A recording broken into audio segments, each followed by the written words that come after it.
এই গণহত্যাকারী খুনি হাসিনা নরেন্দ্র মোদীর পরকীয়া প্রেমিক এই হাসিনার ষড়যন্ত্রে পড়ে আপনারা যদি রাস্তায় নামার চেষ্টা করেন, আপনাদেরকে আমরা ইন্দুরের ঘর থেকে খুঁজা পাই করে আপনাদের বিরুদ্ধে আমরা প্রতিরোধ গড়ে তুলব।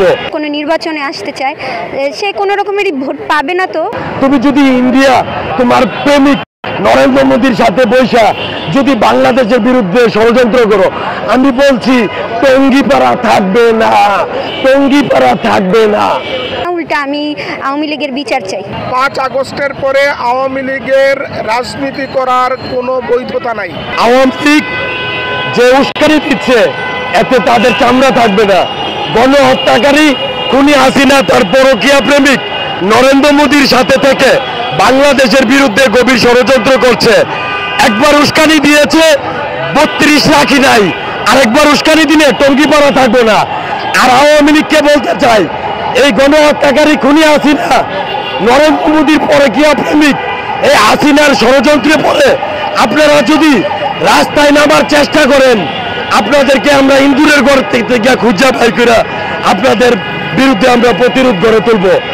এই গণহত্যাকারী খুনি হাসিনা সেনাবাহিনীর অফিসারদেরকে পরিকল্পিতভাবে হত্যা করেছে, আমরা বলি নাই।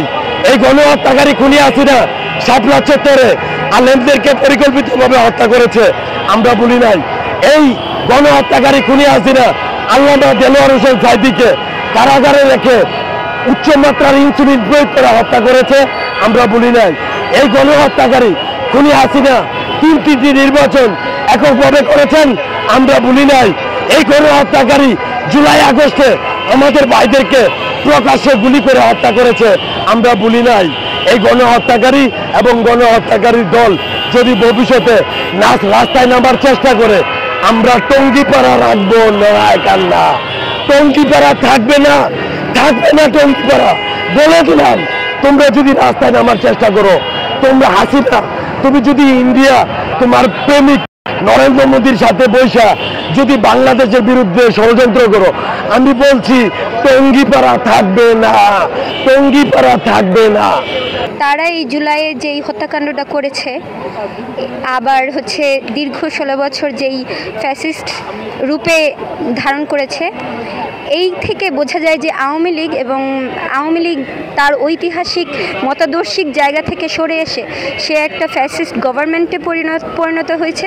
এবং বাংলাদেশে যেই হত্যাকাণ্ডটা করেছে, এইটার বিচার হইলে আওয়ামী লীগ হচ্ছে তার নিজের যেই আদর্শ থেকে সরে আসছে, এই আদর্শ থেকে তার নিজের কর্মীদেরকেই মাঝে মধ্যে সে তার ডিসিশনের জন্য বিপদে ফেলেছে। এবং দেখা গেছে যে কিছু মিম ভাইরাল হয়েছে যে মানে সাদ্দাম উনি নিজেই যেই মানে অন্য দলের বেলা বলেছিল যে বিদেশে থেকে রাজনীতি করেন না, দেশে আসেন। আমিও মনে করি যে মানে বিদেশ থেকে না, দেশে আসেন, তারপর আপনাকে কি করা যায় বাংলাদেশের মানুষ ডিসিশন নিবে। বাংলাদেশে তাদের রাজনীতির এখন আর কোনো রকমের গ্রাউন্ড নাই। আর আমরা সবার আগে তারা যদি বাংলাদেশে কোনো রাজনীতিতে অন্তর্ভুক্ত হইতে চায়, যেমন কোনো নির্বাচনে আসতে চায়, সে কোনো রকমেরই ভোট পাবে না। তো অন্তত এটা আমি মনে করি, কারণ আমি নিজেই ভোট দিব না, উল্টা আমি আওয়ামী লীগের বিচার চাই। আমি ধরেন আপনাকে যদি একটু উল্টা প্রশ্ন করি যে আওয়ামী লীগ আসলে হরতাল দেওয়ার দুঃসাহস কিভাবে পেল, এর পিছনে একমাত্র একটা কারণ, সেই কারণটা হলো আওয়ামী লীগ আপনার জুলাই বিপ্লবের পরে গত 6-7 মাসে তারা হলো নিষিদ্ধ হয় নাই। আওয়ামী লীগ যদি আপনার নিষিদ্ধ করে দেওয়া হয়, তাহলে আওয়ামী লীগ বাংলাদেশে কোনো হরতাল তো দূরের কথা, তারা আপনার একটা হলো আপনার চড়ুইবাতি খেলারও সুযোগ পাবে না। তো আমি যদি আওয়ামী লীগ নিষিদ্ধ না করি, তাহলে আমার বিরুদ্ধে সকল ষড়যন্ত্র তারা করবে। সে কারণে আমাদের দাবি একটাই, সবথেকে বড় দাবি যেটা, বাংলাদেশে আপনার সকল কার্যক্রম করার আগে প্রথমে আপনার ফ্যাসিবাদ আওয়ামী লীগ নিষিদ্ধ করতে হবে। যদি ফ্যাসিবাদ আওয়ামী লীগ নিষিদ্ধ না করে, তাহলে আপনার হলো গাজীপুরে মোজাফেলের বাসভবনে আপনার তার আত্মীয় স্বজনরা, ফ্যাসিস্ট আওয়ামী লীগ ছাত্রলীগরা, আমাদের শহীদ ভাই আবুল কাসেমকে যেভাবে হলো হত্যা করেছে এভাবে আমাদেরকেও হত্যা করবে, আপনাকে করবে, আমাকে করবে, রাস্তাঘাটে যত মানুষ আছে, কারণ তারা প্যানিক সৃষ্টি করতে চাবে।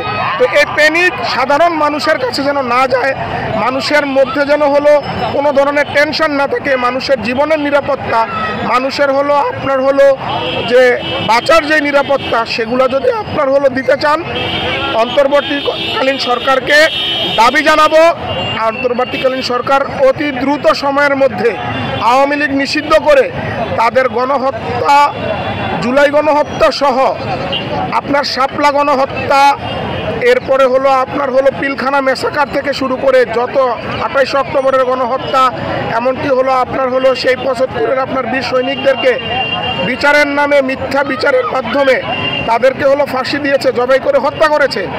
এই সকল অপরাধের বিচার বাংলাদেশে আপনার নিশ্চিত করে ফ্যাসিবাদের সাথে জড়িত আওয়ামী লীগের সকল এমপি, মন্ত্রী, নেতা, নেত্রী যারা আছে তাদেরকে হলো আপনার শাস্তির আওতায় আনতে হবে। এই কাজটা করতে হবে প্রথম আওয়ামী লীগ নিষিদ্ধ করে। আওয়ামী লীগ নিষিদ্ধ না করলে আপনার বিপ্লবের উপর বারবার হামলা আসবে, তারা আবার ফ্যাসিবাদ কায়েম করার ষড়যন্ত্রে লিপ্ত হবে।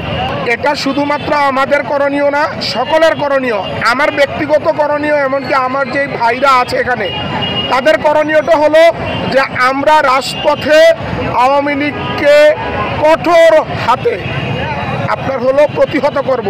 কারণ বাংলাদেশে জুলাই বিপ্লবের পরে 5 আগস্টের পরে আওয়ামী লীগের রাজনীতি করার কোনো বৈধতা নাই। হাসিনা পালায়ে যাওয়া হলো আওয়ামী লীগ নিষিদ্ধের সবথেকে বড় প্রমাণ, যে হাসিনা পালায়ে যাওয়া আওয়ামী লীগের রাজনীতিকে হত্যা করেছে, যেটা অলরেডি আপনার হলো রাজনীতি তারা নিজেরা নিজেদেরকে আত্মহুতি দিয়েছে। তাদেরকে রাজনীতি বাংলাদেশে আমরা করতে দেব না। আমরাও মাঠে থাকবো ইনশাল্লাহ, বাংলাদেশের সকল মানুষকে সাথে নিয়ে তাদেরকে প্রতিহত করব। এমনকি বাংলাদেশে স্থায়ী আমরা শান্তি নিশ্চিত করার জন্য আওয়ামী লীগ নিষিদ্ধের দাবি পূরণ করার পরে আমরা রাজপথ ছাড়ব ইনশাল্লাহ।